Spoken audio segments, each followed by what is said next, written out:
Okay, I'm happy to introduce Valerie Crabtree, PhD. Valerie Crabtree is a full faculty member, Department of Psychology and Biobehavioral Sciences, and Vice President of Psychosocial Services at St. Jude's Children's Research Hospital.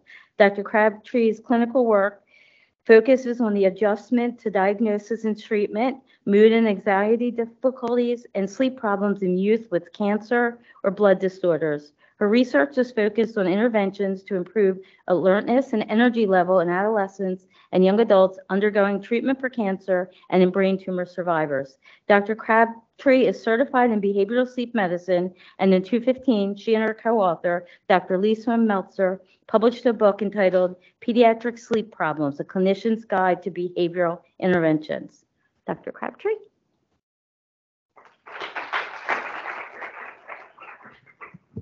Well, thank you all for having me today. Does this clicker work? Do you know? Okay, good. I'm short, so it's hard for me to see people if I stand right behind the title slide. So thank you all for having me. I'm excited to talk with you all about sleep difficulties and managing sleep problems in people who have had pituitary tumors. So what I'd like to do first is go through some of the distinctions between sleepiness and fatigue, because these are actually distinct symptoms that overlap but are not exactly the same.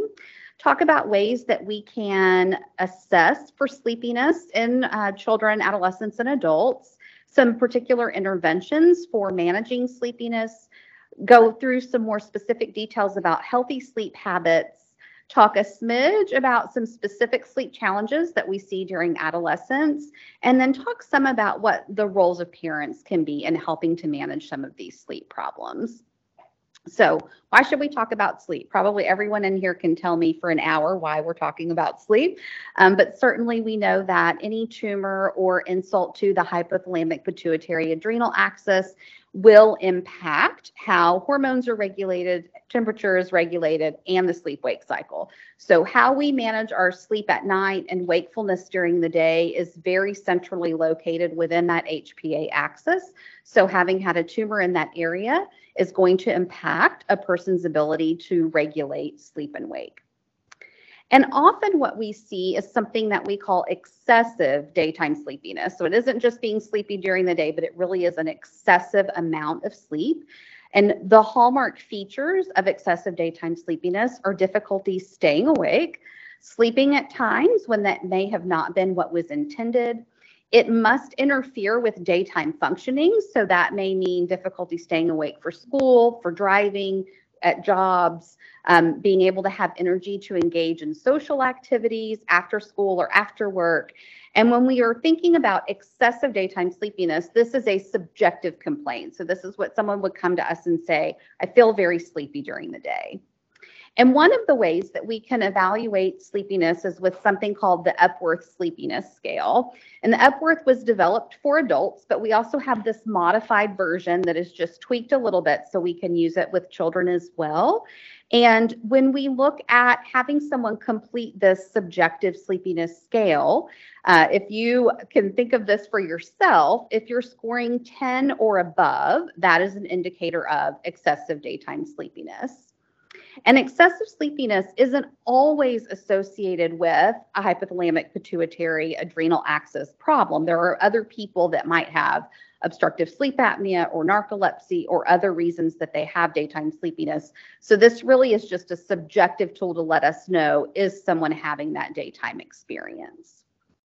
Now, fatigue is related to sleepiness, but it is a different symptom. And this really is this physical sensation of being very tired.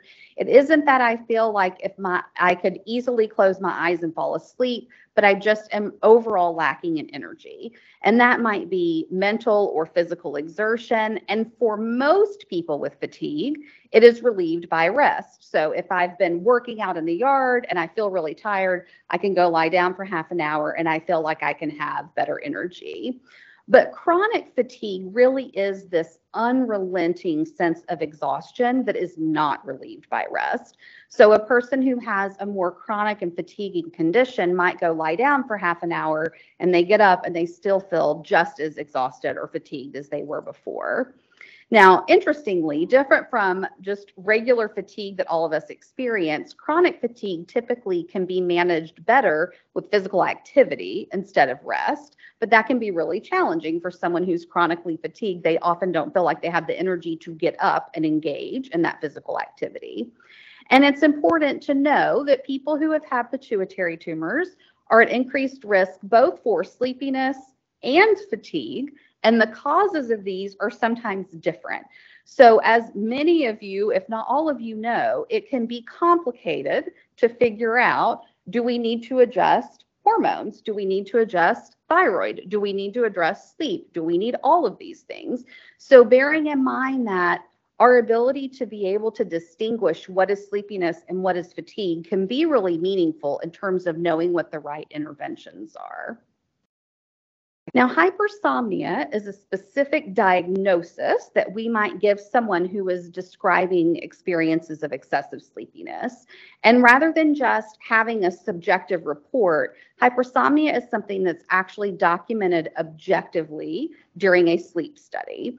And what we see with hypersomnia is that the person has to have difficulty staying awake, that this hypersomnia might be primary or what's called idiopathic, which means this is just a person who needs a lot of sleep, versus secondary hypersomnia, which is almost always what the diagnosis is that we would give to someone who's had a pituitary tumor, because we believe that likely the tumor or the treatment of the tumor is what caused the hypersomnia. We see very high rates of secondary hypersomnia in children and adolescents who've had brain tumors, particularly in the HPA axis. And the higher the body mass index, the more likely the person is to have excessive sleepiness. So we see a great deal of overlap between hypothalamic obesity and hypersomnia in patients who have had pituitary tumors. Narcolepsy is also objectively documented. The primary symptom is going to be this excessive sleepiness, but in addition to having a propensity to fall asleep, the person also has rapid eye movement sleep that is occurring during the day. And so that is how we make this distinction between hypersomnia and narcolepsy. So they might both look very sleepy, and I can't necessarily know when I'm talking to a child or an adolescent, when I send them to the sleep clinic, are they going to have hypersomnia or are they going to have narcolepsy? Because we have to have those EEG leads on to see, are they entering REM sleep during the day? And healthy people should not have REM during the day unless they've had a difficult night of sleep the night before. They might have it early in the morning if they slept in later or if they had an early nap, but throughout the day, they should not be having REM. So that really is an indicator to us of the HPA axis not effectively regulating sleep-wake. What we have found in our studies at St. Jude is about a third of survivors of craniopharyngioma will have a diagnosis of narcolepsy. Another third will have a diagnosis of hypersomnia. So about 2/3 of children, adolescents, and young adults who've had craniopharyngioma will have one of these disorders related to excessive sleepiness. And the way we do this objective sleep assessment is with something called the Multiple Sleep Latency Test, or MSLT. And with the multiple sleep latency test, this happens in a sleep lab with all these wires on people, and they actually do sleep. I know many people think they're not going to, but they will actually sleep. And typically what we do is we will have them do an overnight sleep study the night before so that we can document they have had sufficient sleep and should not be excessively sleepy the next day. And then they're given the opportunity to take 4 or 5 naps every 2 hours. And during that time, the lights are turned off, the room is quiet, it's dark, the TV isn't on, there's no tablets and phones. And then they're allowed an opportunity for about 15 minutes to sleep. And what we're recording is, will they fall asleep in that 15 minutes? And will they have a REM period during that time? So if they haven't fallen asleep after 20 minutes, the nap opportunity ends. If they fall asleep, they're allowed to sleep for 15 minutes, but not any longer than that, because then it may impact how they do on the following naps. So what we tend to see is if they have a mean sleep latency of 15 minutes or less across all of those naps, and haven't gone through puberty yet, that is considered hypersomnolence. If it is the mean sleep latency, so the average amount of time it takes to fall asleep across each of these nap opportunities is 10 minutes or less in someone who has gone through puberty, then that is considered hypersomnolence. If they go into REM sleep at least twice, then that would indicate a diagnosis most likely of narcolepsy. Now, what's interesting is people are not good at recognizing how sleepy they are. And part of the reason for this is they become very accustomed to what that sensation is and how that feels. So this graph here is from a study that we did with survivors of childhood brain tumors. And on the left-hand side, this pie chart shows you that about a third of the survivors said that they felt sleepy. But when we brought them into the sleep lab, more than 3/4 of them were.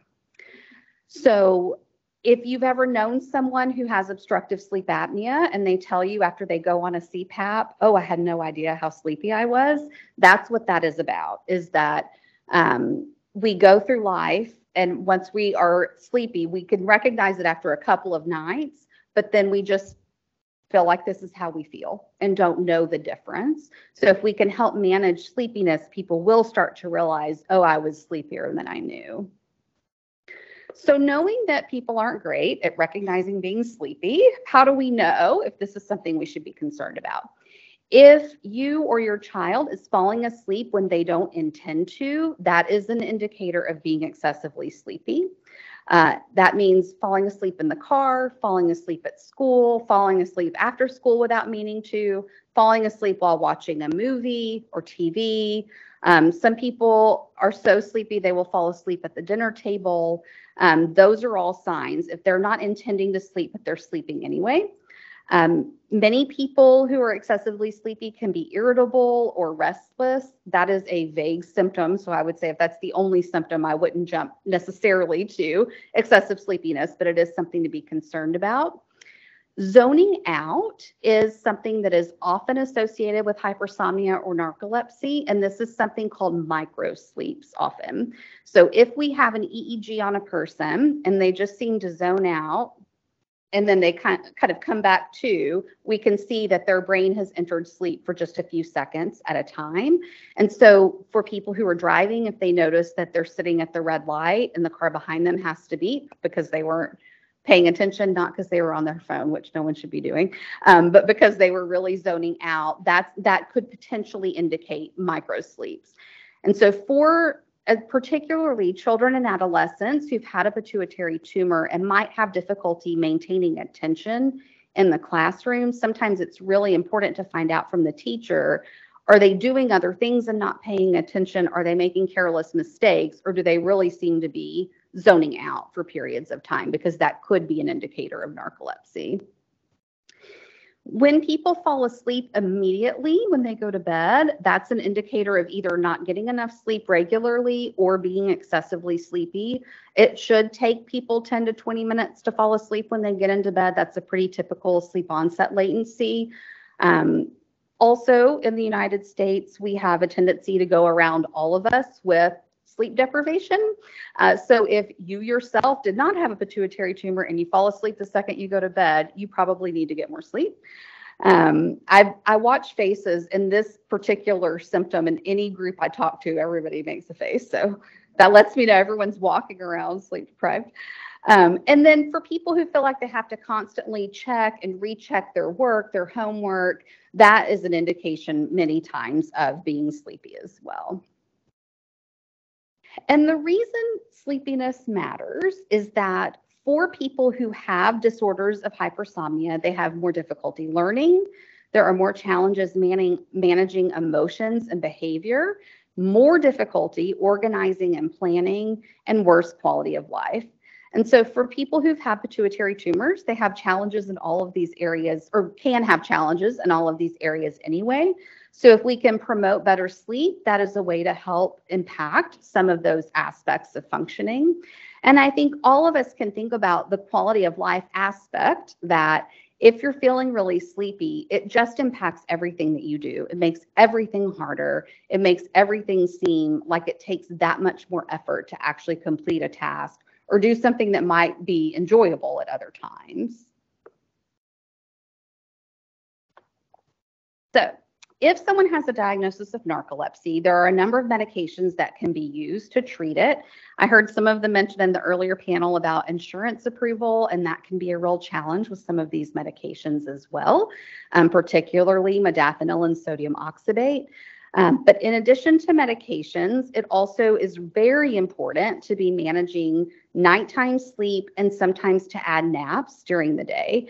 So one of the challenges with narcolepsy and hypersomnia is that it is a 24-hour disorder.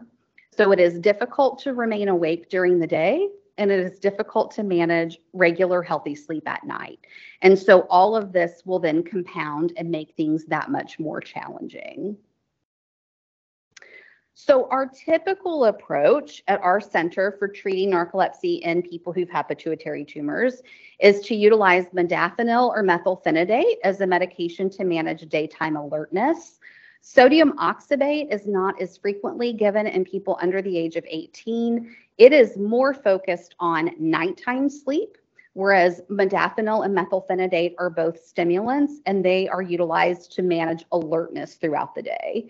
In one retrospective chart review, about half reported that their excessive daytime sleepiness improved, and about 40% said it partially improved, remembering that subjective report is not as accurate as what we see when we bring people into sleep in the sleep lab.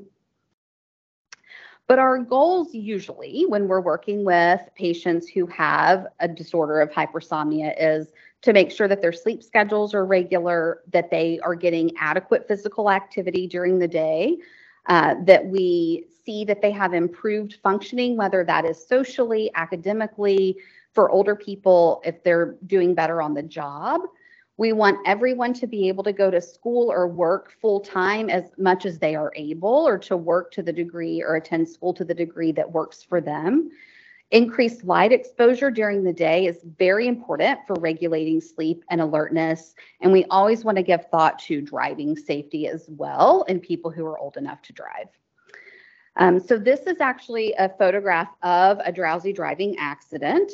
And so we have to be really mindful that driving drowsy can be as consequential as driving under the influence of alcohol, and ensure that anyone who has a tendency towards daytime sleepiness is really monitoring themselves and making sure that they are driving in a safe way. So always monitoring for signs of sleepiness and stopping driving, even if you need to take a brief nap if feeling sleepy, to be able to manage that alertness.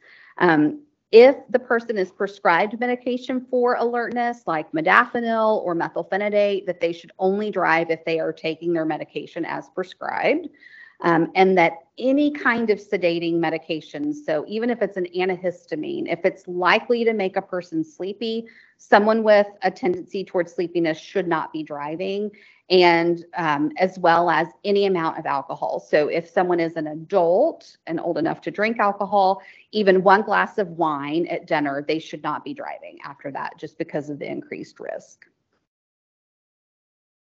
And then where I do a lot of my work is in the domain of cognitive behavioral therapy for narcolepsy. And I just have this model up here. We're not going to go through all these boxes, but just to show you that we really are thoughtful about each element of cognitive behavioral therapy and how it can potentially impact a person with narcolepsy in a positive way. So there's a lot of elements to that we'll go through now. So as someone who does behavioral sleep medicine, so I'm not the prescriber of the modafinil or the methylphenidate, but I'm working with the non-medication aspects of it. I always want to be sure I'm providing good education in terms of the impact of sleep and how to manage it, focus on improving sleep habits, thinking about structured naps, so not falling asleep when they don't mean to, but actually planning this nap to help them manage their feelings of alertness throughout the day. Relaxation can be helpful, especially for people who aren't falling asleep well at night. And then specific elements of cognitive behavioral therapy or something called acceptance and commitment therapy as well. So for people who have narcolepsy or hypersomnia, sleep hygiene or sleep habits are very important. So we need to be sure that the person is having as much opportunity to sleep at night as possible, and that it's done in a very consistent framework and consistent time. Sleep satiation is what we refer to when what we're talking about is sleeping as much as you possibly can. Because for people who have excessive sleepiness, their brain is craving sleep. So we want them to be able to sleep as much as they are able at night, and sometimes if they need to during the day as well. Caffeine can be very helpful in managing alertness, but you certainly don't want to be drinking that too late in the day, because then it will make it difficult to fall asleep at night, and we get into this sort of perpetuating pattern. Any type of high sugar, simple carbohydrates should not be consumed before noon, because then people are more likely to have a crash in terms of their ability to manage alertness and energy. And then always the work that the talk I just did a minute ago on driving, I do with my patients who are old enough to drive or moving into that age as well. In terms of sleep habits, people with excessive sleepiness should completely avoid sleep deprivation. So thinking about career planning, it's not the best idea to go into something where you would have to be awake for 24 hours, or sometimes even working shift work can be very challenging for someone with excessive sleepiness. Maintaining this regular nighttime sleep schedule so that bedtimes and wake up times are the same every day. Having good sleep health behaviors, and then a pre-bedtime routine of just a few activities that's also relaxing, and that means not on the phone, or can be helpful in terms of helping people fall asleep more regularly. So when we think about these healthy sleep habits, people with hypersomnia or narcolepsy typically need 8 to 10 hours of sleep nightly. Most of the adolescents I see who have narcolepsy or hypersomnia need at least 10 hours of sleep. And so some people will need more than that, depending on how significant their hypersomnia is. Bedtimes and wake times should be the same, even on the weekends. The pre-sleep routine should just be 3 to 5 elements. So it can be take a bath, put on pajamas, brush teeth, read a book, read a chapter, whatever, and then go on to sleep. The sleep should happen at a protected time where people aren't coming in and out of the room. It should be cool and dark and quiet. Beds should be used only for sleeping. So not a place to do homework, not a place to play video games, just for sleeping so that we can train the body. This is our sleep location. People shouldn't go to sleep hungry, but no heavy meals in the 3 hours before bedtime. Every human should get exposed to sunshine in the morning. So sunlight and light exposure is what really sets our circadian rhythm. So having that good exposure to sunlight in the morning is really important for regulating. Regular exercise and no caffeine within the 6 hours before bed. When we add a nap and a purposeful nap for people to help them manage alertness, we typically want that to be 15 to 30 minutes. So these shouldn't be 90-minute long naps. They're quick, brief little cat naps. The best time to do this is between 12:30 and 5 in the afternoon. That's this natural lull that all of us have after lunch. That is why I love giving presentations at 3 p.m. It's actually great to be a sleep person because I always say it doesn't offend me if you fall asleep. It's just your physiology. If we can take advantage of that little window, that's a good time to do it. However, for some children and adolescents, we do need to think about school considerations. Sometimes it works to take that nap after school. Sometimes that needs to happen during school. And so if that's the case, then we can work with the school systems to have that incorporated into their Section 504 plan. And I've had some schools that are great with that and some schools that swear there's not a single location in the entire building where a student could nap. So sometimes there's a little problem solving that happens. And then depending on how severe the narcolepsy or hypersomnia is, someone might need 2 naps a day. I see that less frequently and more often soon after treatment than I do over the long period.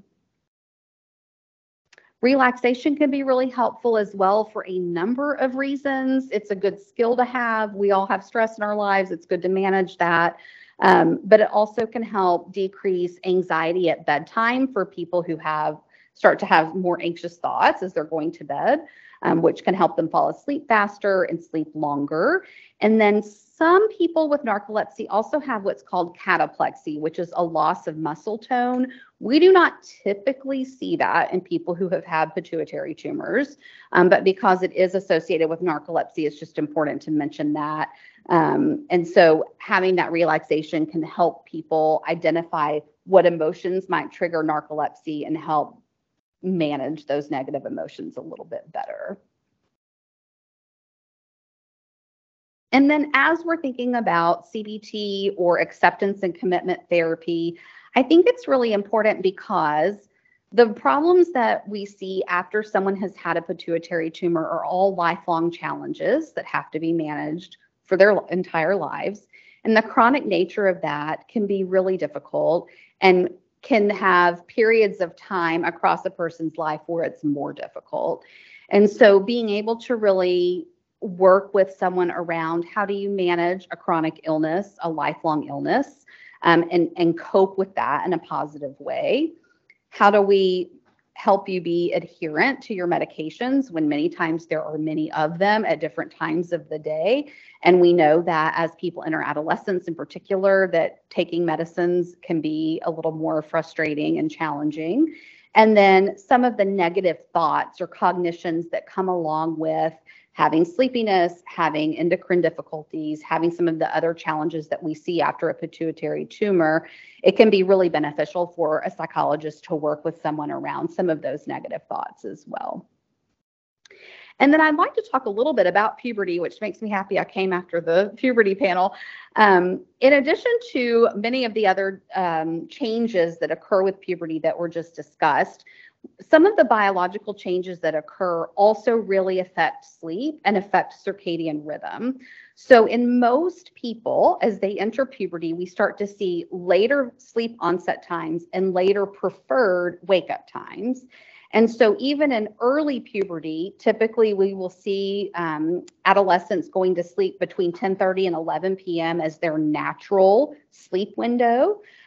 But there isn't good research on this, but from what I see in my practice, I don't see that shift happen as commonly in people with pituitary tumors as I do in other adolescents. It still happens, but I just don't see it as often. But what I do see is that some of that sleepiness that was already there can get worse as someone enters puberty. And what's challenging in the United States is that many schools start excessively early. And if we have schools that start before 8:30 a.m., then we're really not setting adolescents up for success in being able to sleep as much as they need to. Mary Carskadden is a sleep researcher from Brown, and this is her graph that I just like to show because she talks about adolescent sleep being the perfect storm. And so there's this biological change that causes the circadian rhythm to shift later. Something else that happens during adolescence is that sleep pressure. So the longer we've been awake, feeling sleepier and sleepier, takes much longer in an adolescent than it does in a child or in an adult. So they can stay up much later because they don't have that pressure or that drive that happens in their brain. And at the same time, parents tend to have less oversight of bedtimes. There's more pressure from schools and extracurricular activities. There's more social networking and TikToking to do. And that all of that, the biological and the psychosocial piece, pushes those bedtimes later. And then the school start times being excessively early ends up in this late to bed, early to rise, and too short of a sleep period. This is not healthy for a healthy adolescent. It is particularly difficult for someone with excessive sleepiness and can really set some of our adolescents up for failure, in my opinion. I have a whole soapbox on school start times if anyone wants to hear it. So I also just want to put a little plug in about laziness. So as I was putting these slides together, on my next slide, you'll see I have a little note to parents that being sleepy does not equal being lazy. Sleep is a biological need. It's like saying, if you need to take a drink of water, you must be lazy. And what's fascinating to me is I went on Google Images to get a picture of a lazy person. And this was the first page of Google Images. So it's not even just that culturally we equate sleep with laziness, but even visually and how it is depicted in popular culture. And these, even psychology today, I really want to write them as a psychologist. This offends me. That why is every depiction of a lazy person someone sleeping, including this guy who they took 2 pictures of sleeping for 2 different magazines. So he must be a good sleep model. So I think for parents, oftentimes as kids become adolescents, parents do have less oversight, but it is important to still have some general rules, some general times by which they need to be in bed, some general times by which they need to be up on the weekends. Sleep is not lazy. Reducing the use of electronics at bedtime, and thinking really about academic workload and extracurricular activities and the impact that this has on sleep, and how to really support our teenagers to be sure that they're set up for success, and then advocate for healthy school start times. So I just want to end with that we do see an increased risk for daytime sleepiness, that people are not great at noticing how sleepy they are, that if you are seeing signs of sleepiness in yourself or in your child, to seek help from a sleep center, that there's medication and non-medication strategies for managing that sleepiness. We're going to see some of these changes with puberty, and it's just important to be thoughtful about protecting sleep across the spectrum of life. It isn't just a baby and toddler issue. It's something we need to be thinking about across the lifespan. And these are a few resources I like to provide. If you or someone in your family has narcolepsy or hypersomnia, or you're concerned that they might, all of these resources are really helpful. Julie Flygare is a patient advocate with narcolepsy. She did not, to my knowledge, have a pituitary tumor, but she does a lot of great advocacy. So her information could be really helpful as well.